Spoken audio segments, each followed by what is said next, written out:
You and I live in the age of strong opinions. Now, there is a time and a place for expressing a strong opinion, but as I have gotten older, I have learned that there are not very many times when expressing a strong opinion benefits you. Let me relate a story, and then let me ask you a question. In the Solomon Sea, near Papua New Guinea, there is a chain of islands that are home to a culture whose primary foodstuff is a particular kind of yam. It's very difficult to grow.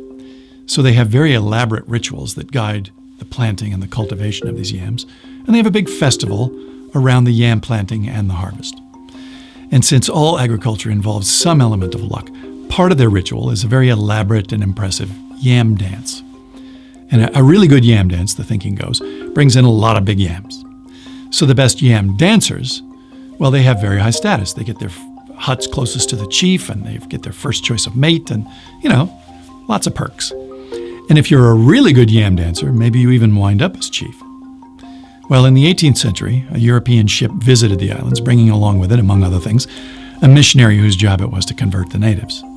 And he took to his assignment, and he learned to speak the local language, and he was charming and knowledgeable and popular.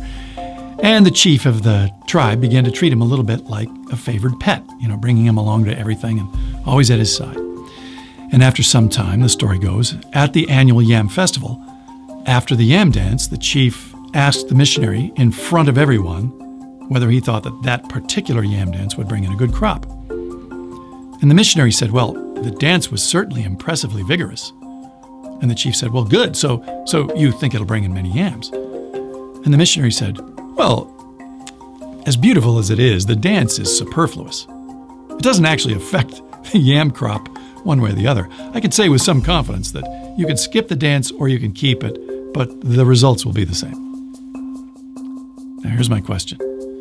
What do you think happened to the missionary? Yeah, exactly.